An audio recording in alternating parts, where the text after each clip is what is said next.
Hello everyone and welcome to Engineering Tech.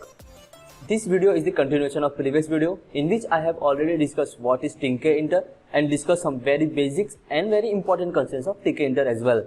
In this video, we are going to build a full-fledged GUI interface for registration form. Why registration form? Because guys, a registration form will cover almost everything such as label, entry field, radio button, checkbox, submit button, icon, font face, font size, bold, italic, underline, etc. etc. So guys, in this video we are going to build a registration form GUI. Basically guys, this registration form will have some very important tasks, or we can say a role. After filling the details of the registration form, as soon as we click on the submit button, all the fields which are filled in the entry field will get automatically saved in the txt file, and also all the fields are required. And apart from that, email verification will also be done in this video. So guys, let's dive into the code. So guys, जैसे मैंने पिछले video में मैंने बताया था कि कैसे हम सिंपल सा विंडो क्रिएट कर सकते हैं। मैंने पहले छोटा सा एक लिख कर रखा हुआ है कोड, हम इसे रन करते हैं डायरेक्टली। आप देख सकते हैं कि एक ऐसा रजिस्ट्रेशन फॉर्म बन के आया हुआ है। पहले हम देख लेते हैं हमें कैसा एक्चुअल रजिस्ट्रेशन फॉर्म बनाना है। आप देख सकते हैं इसमें कि हम ऐसा रजिस्ट्रेशन फॉर्म डेवलप करने वाले हैं जहाँ पे टाइटल में रजिस्ट्रेशन फॉर्म होगा, यहाँ पे भी रजिस्ट्रेशन फॉर्म लिखा है, फर्स्ट नेम के बाजू में एंट्री फील्ड है, लास्ट नेम के बाजू में हम डिटो ऐसे बनाने वाले हैं। तो देखते हैं कि आप कैसे कर सकते हैं इसको। सो हमने अभी तक इतना काम तो कर ही चुके हैं कि रजिस्ट्रेशन फॉर्म आ गया, उसका बैकग्राउंड कलर ये आ चुका है। सो गाइस, अब हम उसमें एक लेबल ऐड करने वाले हैं। सो लेबल यानी कि मैं बोलना चाहूँगा हमारा एक टाइटल। सो टाइटल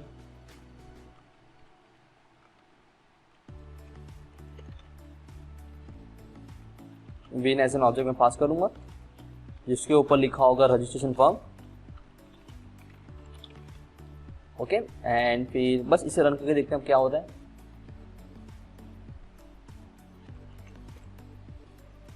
अभी तक मैंने उसको पैक नहीं किया, इसलिए वो यहाँ पे डिस्प्ले भी नहीं होगा। चलिए पैक ही करते हैं। अब देखते हैं कि इसके ऊपर ऐसा लिख के आ चुका है रजिस्ट्रेशन फॉर्म, बट मैंने अभी तक इसको कुछ डेकोरेट नहीं किया है। तो डेकोरेट करने के लिए मैं कैसे कर सकता हूँ मैं आपको एक बता देता हूँ। फिर बाद में हम लोग खाली कॉपी पेस्ट ही करने वाले हैं। बैकग्राउंड कलर होगा उसका ग्रे, देन उसकी विड्थ होगी 30, लेट्स से 300। उसका हम हाइट रख देते हैं 2, देन उसका फॉल कलर रख देंगे वाइट, एंड फिर और क्या कर सकते हैं अपन, इसमें फॉन्ट दे देते हैं, मतलब कि वो फॉन्ट इक्वल्स टू कैलिब्री, एक फॉन्ट का नाम है। उसकी फॉन्ट साइज दे देते हैं हम 20। वो होगा बोल्ड होगा, italic and underline. Okay, so now just we run this code.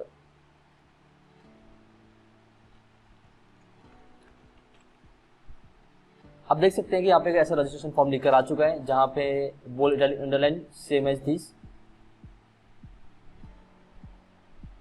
Okay guys, आप देख सकते हैं कि हम लोगों ने पहला टास्क हमने कर लिया। अब मैं क्या करूँगा कि अब इतने बड़े बड़े जो कोड्स हैं जो मैंने अभी लिखा है उसको मैं वापस पूरा नहीं लिखने वाला, मैं डायरेक्टली कॉपी पेस्ट करूँगा, जिससे हमारा काम बहुत आसान हो जाएगा।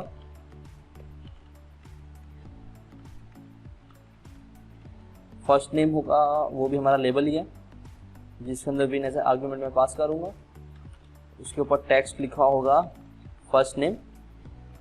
गाइस, अगर आपको कुछ भी डाउट हो तो आप प्लीज़ कमेंट सेक्शन में मेंशन कर सकते हैं, so that I can reach out to you and we can solve your doubt as well. इसका बैकग्राउंड कलर में रख दूंगा। चलिए यहीं से कॉपी उठा लेते हैं, छोड़ो, बैकग्राउंड कलर रख देते हैं हम इसका वाइट, शाइन रखते हैं क्योंकि शाइन ही हमारा बैकग्राउंड कलर है। एंड फॉन्ट रख देते हैं हम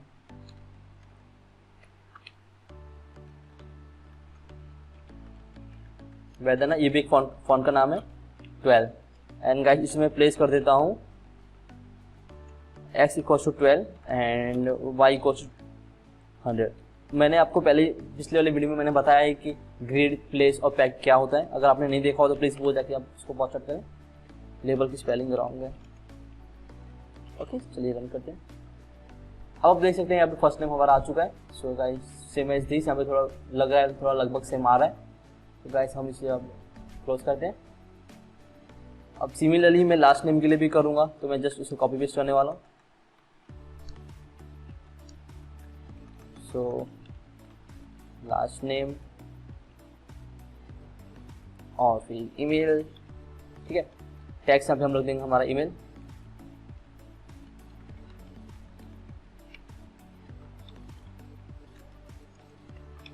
और मैंने x का सब एक ही वैल्यू रखूंगा, बस यहाँ पे मैं अपने सारे जो y की वैल्यू है उसको चेंज करता रहूँगा। इससे क्या होगा कि हमारा जो वैल्यू है वो एक एक नीचे आता रहेगा, जो भी लेबल्स होंगे वो सारे।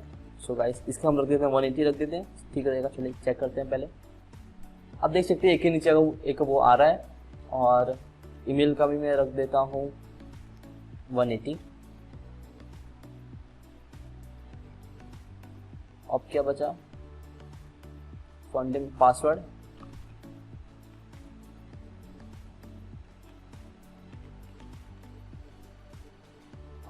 है और यहाँ पे मैं प्लेस कर देता हूँ 2। Okay, now let's see.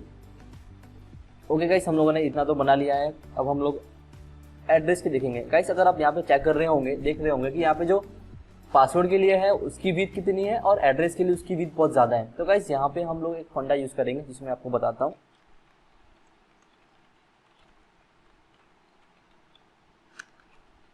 पहले मैं लेबल क्रिएट कर लूँगा, उसके बाद हम एक ही साथ हम पूरा टेक्स्ट फॉर्मेट के बारे में बात करेंगे।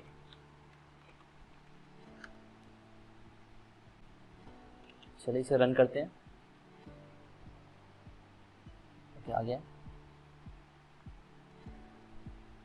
अब हम जेंडर बना लेंगे।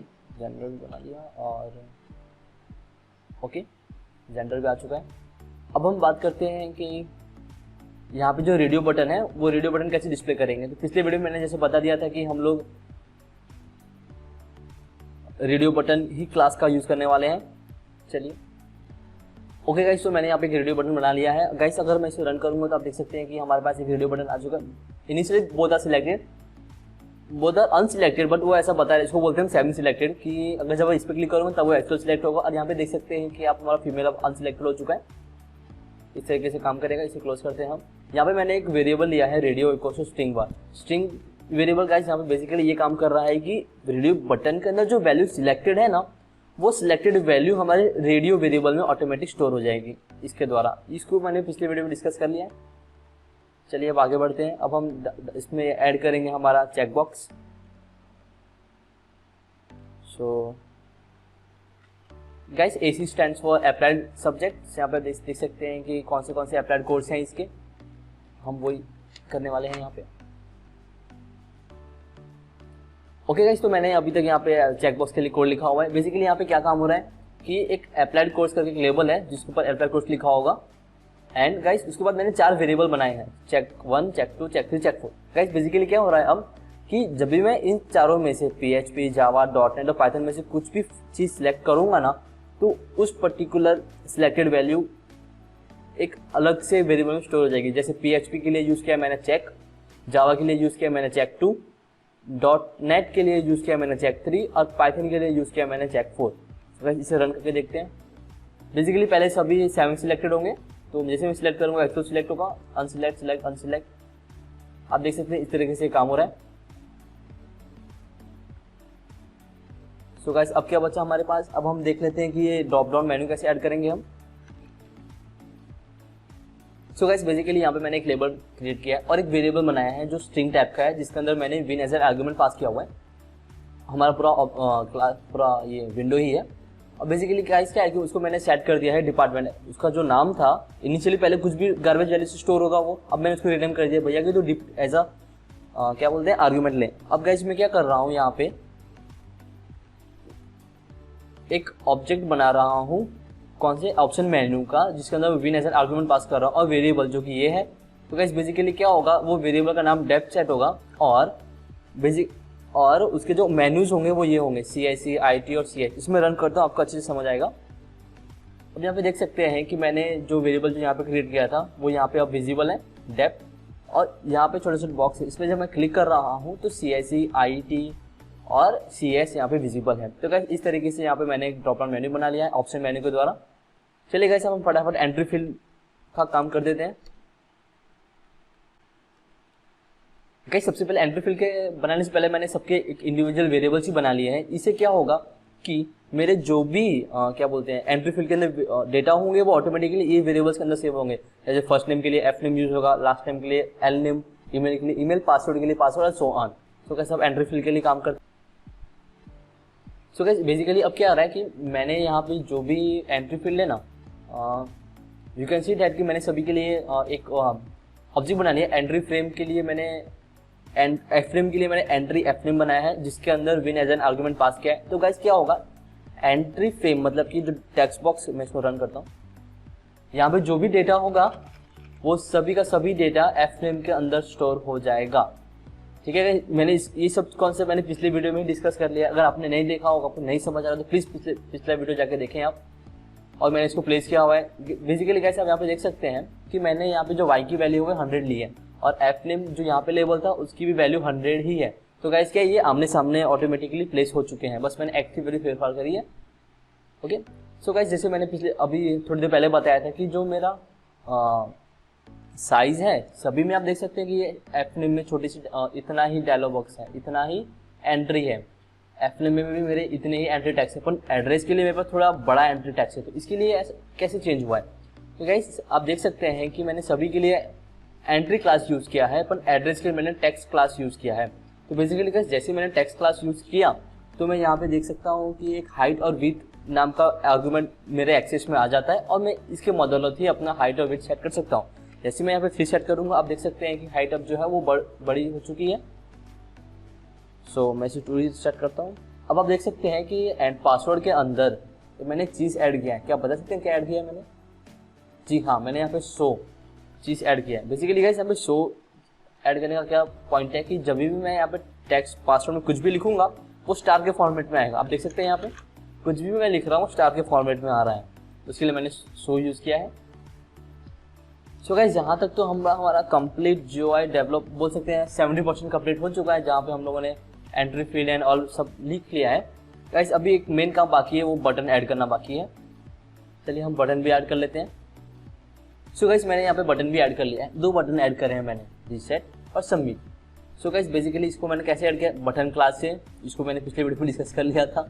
बटन क्लास में मैंने विन एज एन आर्गुमेंट पास करा है, बटन के ऊपर रीसेट लिखा हुआ आएगा, उसकी विड्थ 12 है, हाइट 1 है। Active background, guys active background क्या होता है कि जब मैं बटन पे क्लिक करूंगा ना तब उसका बैकग्राउंड रेड कलर में चेंज हो जाएगा।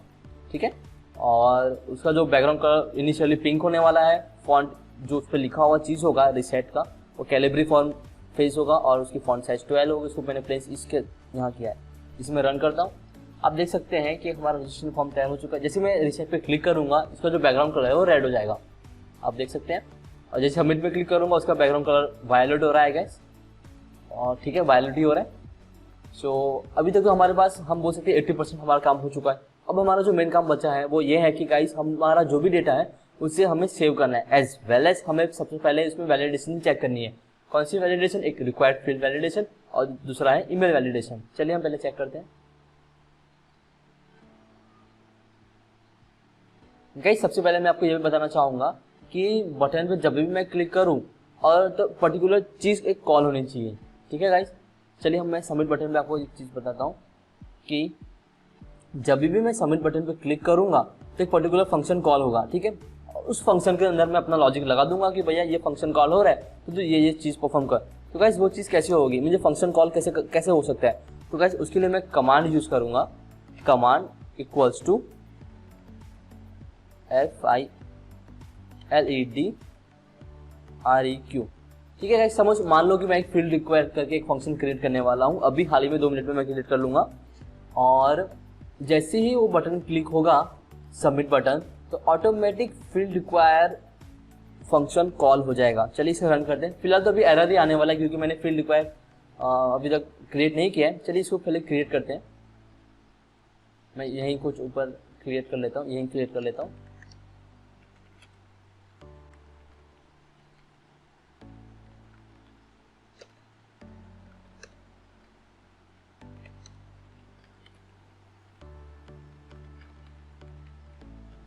चलिए इसे रन करते हैं। अब देख रहे हैं जब भी मैं अब सबमिट में क्लिक करूंगा ना तो ये हेलो कॉल होगा, सबमिट में क्लिक करा हेलो आया, सबमिट में क्लिक करा hello hello hello hello hello. तो गाइस अब क्या करना है कि मेरा जो एक्चुअल लॉजिक होगा ना मुझे यहाँ लिखना है कि भैया जो भी मैं कुछ चीज़ें सबमिट पे क्लिक करूँ तो ऑटोमेटिक सारी फील्ड्स जो हैं वो सेव हो जाने चाहिए। तो चलिए उसके लिए हम कोड लिखते हैं। ओके गाइस, तो मैंने यहाँ पे कोड लिखा हुआ है। चलिए हम कोड को समझ लेते हैं। बहुत ही सिंपल कोड है, अगर आप प्रोग्रामिंग फील्ड से हैं तो आपको समझने में बहुत ईजी होगी। तो गाइस बेसिकली पहले क्या हो रहा है कि मैं थोड़ा जूम कर लेता हूँ। पहले क्या हो रहा है, जैसे मैंने सबमिट बटन में क्लिक करूंगा तो ये फंक्शन कॉल होगा फील्ड रिक्वायर। बेसिकली गाइस ये क्या करेगा, पहले चेक करेगा कि जो पहला फील्ड जो मेरा था वो एफ नेम, ठीक है, हमारा जो पहला फील्ड है वो एफ नेम है, ठीक है, क्योंकि मैंने सारे जो डेटा है एफ नेम वेरिएबल में स्टोर किया हुआ है। आपको बता दूं ये रहा एफ नेम में मैंने वेरिएबल स्टोर किया हुआ है, एफ नेम की एंट्री। सो क्या होगा कि मैं पहले एफ नेम को चेक करूंगा, मैंने कॉल किया एफ नेम डॉट गेट, अगर वो एम्प्टी हुआ तो वार्निंग जनरेट होगी कि भैया print first name is empty. और यहाँ पे बेसिकली एक और चीज़ हो रही है कि जो वार्निंग होगी ना गाइस वो यूज़र के रजिस्ट्रेशन फॉर्म के ऊपर ही डिस्प्ले होगा। तो डिस्प्ले कराने के लिए क्या करना पड़ेगा, मुझे एक लेबल यूज़ करना पड़ेगा। तो लेबल मैंने ऐसा लेबल क्रिएट किया है, लेबल इक्वल्स टू टेक्स्ट क्या होगा इसमें यूज़र, तो यूज़र में क्या है user name field is empty. तो बेसिकली सबका सब चीज़ टेक्स्ट में ऑटोमेटिक आ गया। उसका बैकग्राउंड करा फोरग्राउंड करा सब वही है, प्लेस कर दिया मैंने इसको यहाँ पे। चलिए मैं इसको रन करके दिखाता हूँ। अगर मैंने सपोज एम्प्टी है, अगर मैं सबमिट क्लिक करूँ तो आप देख सकते हैं ऊपर नीचे एक लेबल आ रहा है, फर्स्ट नेम इज एम्प्टी। इसे क्लोज करते हैं। तो गाइस इसी तरह मैंने एफ नेम के लिए भी किया हुआ है, और इसी तरह मैंने ईमेल के लिए भी किया हुआ है, इसी तरह मैंने पासवर्ड के लिए भी किया हुआ है, और एड्रेस के लिए भी किया हुआ है। जैसे मैंने बताया था कि पासवर्ड हम लोग गेट यूज़ किया है, तो एड्रेस के लिए हमने कंपेयर इसीलिए यूज़ किया है बिकॉज गाइस क्योंकि हम लोगों ने एड्रेस बनाया है टेक्स्ट नाम के क्लास से, और बाकी सब जितने भी एंट्री फील्ड से सबको बनाया है हम लोगों ने एंट्री नाम के क्लास से। आप यहाँ पे देख सकते हैं चेंजेस मैंने पहले भी आपको बताया हुआ है। देख सकते हैं कि ईमेल के लिए मैंने एंट्री यूज़ किया है, फर्स्ट नेम लास्ट नेम सबके लिए एंट्री यूज़ किया है, बट एड्रेस के लिए मैंने टेक्स्ट यूज़ किया है। तो गाइस इसीलिए मैंने यहाँ पे वाइल चेकिंग कंपेयर किया हुआ है मैंने डॉट कंपेयर क्लास से। एन डॉट माइनस वन ये क्या कंपेयर कर रहा है कि गाइस अगर फर्स्ट से लेकर लास्ट तक अगर सभी चीज़ें अगर इक्वल कंपेयर कर रहा है, क्या अगर जो 1.2 मतलब सभी चीज़ एम्प्टी है तो गाइस फील्ड इज एम्प्टी वापस वो डिस्प्ले होगा कि भैया तेरा सब कुछ एम्प्टी है। अगर गाइस सभी चीज़ें अगर सही रही एल्स में क्या होगा, ईमेल चेक होगा। अब हमारा ईमेल चेक होने वाला है। तो गाइस ईमेल चेक करने के लिए मुझे रेग एक्स मतलब रेगुलर एक्सप्रेशन का यूज़ करना पड़ेगा, और मैंने अभी देखो क्रिएट नहीं किया, हम इसे क्रिएट कर लेते हैं। Import R E. ओके, तो ये रहा हमारा रेगुलर एक्सप्रेशन, ये रहा हमारा regular expression. So guys email कैसे चेक होगा, हम लोगों ने ईमेल को पहले लिया एक वेरिएबल ईमेल में, फिर मैंने रेगुलर एक्सप्रेशन से मैंने इसको सर्च करा कि भैया ये जो ईमेल है क्या सर्च हो रहा है। हाँ अगर सर्च हो रहा है तो वैलिड मेल प्रिंट होगा, और वैलिड मेल अपने वहाँ पे भी सेव वहाँ पे कहाँ रजिस्ट्रेशन फॉर्म में भी डिस्प्ले होगा। एल्स क्या होगा, एक रजिस्ट्रेशन इनवैलिड ईमेल करके एक वार्निंग जनरेट होगी, और आगे की प्रोसेस सब बंद हो जाएगा, हमारा प्रोग्राम ऑटोमेटिक वहाँ पे टर्मिनेट हो जाएगा। अगर गाइस सब कुछ सही रहा, हमारा ईमेल अगर वैलिड हुआ तो क्या होगा, एक ऑटोमेटिक फंक्शन कॉल होगा सेव। गाइस ये हमारा हार्ट है प्रोजेक्ट का, save file. Basically save function क्या हो रहा है, क्या कर रहा है कि सभी चीज़ें वो एक एक वेरिएबल में स्टोर कर रहा है। बहुत ही सिंपल है, हम लोगों को बस एक फाइल का आना चाहिए। सभी चीज़ को मैंने एक एक वेरिएबल में स्टोर कर लिया। अगर रेडियो बटन है तो रेडियो बटन में सारी वैल्यू स्ट्रिंग में होगी, स्ट्रिंग में कन्वर्ट करके मैंने जनरल में स्टोर कर लिया। सिमिलरली चेकबॉक्स के लिए मैंने ऐसा लिखा हुआ है। अब क्या हो रहा है कि अगर चेकबॉक्स अगर चेक हुआ PHP इक्वल्स टू 1 मतलब चेक हुआ, 0 इक्वल्स टू चेक नहीं हुआ। अगर PHP चेक हुआ तो PHP मैंने लिखा, जावा चेक हो तो जावा, .NET पाइथन सभी के लिए चेक हो रहा है। अब मैं क्या कर रहा हूँ, अभी सारे डेटा मेरे पास आ चुके हैं, हर एक डेटा अलग अलग वेरिएबल में ऑटोमेटिक स्टोर हो चुका है। अब मुझे क्या करना है, सभी को एक अलग टेक्स्ट फाइल में स्टोर कराना है, मतलब सेव करना है। उसके लिए मैं क्या करूँगा, एक फाइल नाम का वेरिएबल ले लिया जिसको मैं ओपन करवा रहा हूँ, txt.user.txt डॉट अपेंड करवा रहा हूँ। अपेंड गाइस क्या कर रहा है, अगर सपोज फाइल वो क्रिएट नहीं हुई, ठीक है गाइस, अगर फाइल एग्जिस्ट नहीं है तो फाइल वो ऑटोमेटिक क्रिएट करेगा। एज वेल एज अगर फाइल क्रिएट होने के बाद अगर उसमें कुछ डेटा ऑलरेडी है तो क्या करेगा, वो ऑटोमेटिक वो डेटा के एंड ऑफ पोर्शन में ऑटोमेटिक वो ऐड करना शुरू करेगा, लास्ट में अपेंड करना शुरू कर देगा वो। तो गाइस अब मैंने फाइल को ओपन करके सब में राइट करवा रहा हूँ। ये बहुत सी सिंपल है, आप सभी को पता है कि हम फाइल में कैसे ऐड करते हैं। अगर नहीं पता तो बहुत सिंपल है, आप देख सकते हैं फाइल डॉट राइट मैंने फर्स्ट टाइम कर दिया है, और लास्ट जो मैंने यहाँ पे जो गेट किया था वो यहाँ पे स्टोर होकर यहाँ पे मैं उसको सेव करवा रहा हूँ। एंड गाइस सिमिलरली फाइल को मैंने क्लोज करवा दिया फॉर सिक्योरिटी पर्पज। और एक लेबल में प्रिंट करा देगा भैया तेरा जो भी डेटा है वो सक्सेसफुली सेव हो चुका है। तो गाइस इस तरीके से मैंने काम किया है। एज वेल एज मैंने एक और चीज़ कहा थी रीसेट के बारे में। तो गाइस मैंने शायद यहाँ पे रीसेट पे कॉल नहीं करवाया है, हम रीसेट में यहाँ पे कमांड में कॉल करवा देते हैं।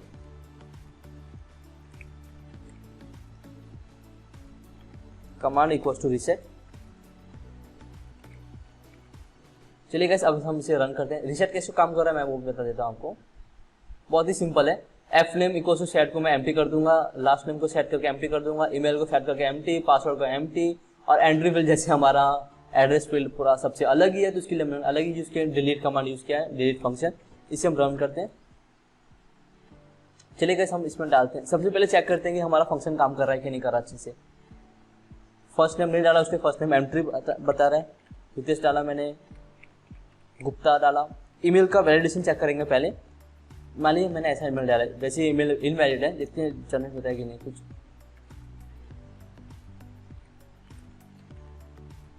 ओके चलिए गाइस सबमिट करते हैं। सबमिट में मैंने क्लिक करा तो यहाँ पे लिखा है कि मैं invalid mail, type correct email. Okay guys तो इसमें क्या हो रहा है कि जैसे मैंने सबमिट पे क्लिक करा ना तो हमारा सेव जो फाइल है वो सेव नहीं हुआ है। सो गाइस मुझे अब करेक्ट मेल डालना पड़ेगा। करेक्ट मेल डाल दिया मैंने। यहाँ पे मैं मेल सेलेक्ट कर लेता हूँ, जावा पाइथन PHP.NET सेलेक्ट कर लेता हूँ, मेरा अप्लाइड कोर्स, और डिपार्टमेंट मेरा CSE है। इसको सबमिट पे क्लिक करते हैं तो स्टिल इट इज़ इनवैलिड क्योंकि मैंने जीमेल में .NET डाला है। सबमिट पे क्लिक करते हैं तो yes Hitesh has successfully registered. यहाँ पे जो नाम डिस्प्ले हो रहा है ना गाइस वो सिमिलरली नाम यहाँ पे डिस्प्ले हो रहा है। चलिए अगर मैं ऊपर नाम चेंज करूँगा ना रीसेट तो देख सकते हैं यहाँ पे जो नाम है वो चेंज हो रहा है। वो चीज़ यहाँ पे अप्लाई हो रही है कि मैंने यहाँ पे ऑटोमेटिक फर्स्ट नेम ले लिया है। तो गाइस इसी तरीके से हम इसको मैनिपुलेट कर सकते हैं। अगर मैं रीसेट पे क्लिक करूँगा तो सभी की सारी फील्ड चली गई हैं। अब देख सकते हैं गाइस कि यहाँ पे जो मेल फीमेल जो चीज़ें हैं वो रीसेट नहीं हुई। तो गाइस एज अ टास्क मैं आपको सबमिट कर रहा हूँ, दे रहा हूँ कि अगर आप इसमें क्या चीज़ ऐड करेंगे तब जाके हमारा जो चीज़ है वो भी यहाँ पे रीसेट हो जाए। बेसिकली यहाँ पे रीसेट में आपको और 2-4 लाइन लिखनी पड़ेंगे ताकि वो सारे फील्ड पे रीसेट हो जाए। अब मैंने बात करी कि सारी फील्ड तो सेव हो गए, पर वो सेव कहाँ हुई है चलिए इसे चेक कर लेते हैं। वो ये रहा, यूज़र में ऑलरेडी सेव हो चुका है। पहला जो मैंने नाम डाला था वो हितेश था, दूसरा था वो XYZ था। सभी की सभी चीज़ें यहाँ पे आ गई हैं, आप देख सकते हैं। और गाइस एक और चीज़ मैं बताना चाहूँगा कि अगर मान लो यहाँ पे जो अपने रजिस्ट्रेशन फॉर्म जो मैंने रन किया है यहाँ पे देख सकते हैं, अगर आप गौर से देखें तो यहाँ पे जो आइकन है वो आइकन गाइस फेदर है, कुछ फेदर टाइप है। तो गाइस ऐसे में क्या करूँ इसमें कि जो आइकन है वो मेरे अकॉर्डिंग आ जाए, ठीक है। तो ऑलरेडी मैंने एक आइकन डाउनलोड करके रखा हुआ है, चलिए हम इसे वहाँ पे सेट करते हैं। सो गाइस आइकन ऐड करने के लिए हम लोगों ने win.icon बिटमैप का यूज़ किया हुआ है। और बेसिकली गाइस जो भी आइकन होगा वो ICO के फॉर्मेट होना चाहिए, जैसे कि PNG होता है, फिर हो गया JPEG होता है, GIF होता है, वैसे आइकन ICO करके भी एक इमेज फॉर्मेट होता है। हमारा जो इमेज जो हम यहाँ पे यूज़ कर रहे हैं वो ICO फॉर्मेट में ही होना चाहिए। तो मैंने ऑलरेडी एक इमेज डाउनलोड करके रखा हुआ है, चलिए इसे रन करते हैं। आप देख सकते हैं कि यहाँ पे जो हमारा जो इमेज है आइकन है वो चेंज हो चुका है। सो गाइस इस तरीके से हम लोगों ने एक GUI interface for registration form create कर लिया है। ये सभी का सभी कोड मैंने ऑलरेडी मेरे गिटहब रिपोजिटरी पे अपलोड किया हुआ है, अब वहाँ जाके इसको रिफर कर सकते हैं। देखा जाए तो गाइस यहाँ पे बहुत ही सिंपल सा कोड है, ये बहुत ही फैमिलियर भी हम लोग इसमें कि फाइल को कैसे ओपन करना है, कैसे रीसेट करना है, बहुत ही सिंपल है। इसको सेट कर देना है ऐसे, और चेकबॉक्स बटन यूज किया था हम लोगों ने, रेडियो बटन, एंड गाइस बस इसी तरीके से हम लोग बहुत अट्रैक्टिव और सिंपल वे में हम GUI बना सकते हैं। सो गाइस आज के लिए बस इतना ही। अगर आपको वीडियो पसंद आया तो प्लीज़ लाइक करें as an appreciation, and subscribe करें, शेयर करें अपने फ्रेंड्स को, ताकि उनको भी फाइनल ईयर के प्रोजेक्ट में अगर कुछ GUI क्रिएट करना हो तो बहुत इसी तरीके से हम टिकेंटर से क्रिएट कर सकते हैं। सारा का सारा कोड मैंने अपने गिटहब पे डाल दिया है, link in description. So guys वहाँ पे चेक कर सकते हैं। Thanks for watching. Keep supporting. Like, share and subscribe. Bye bye.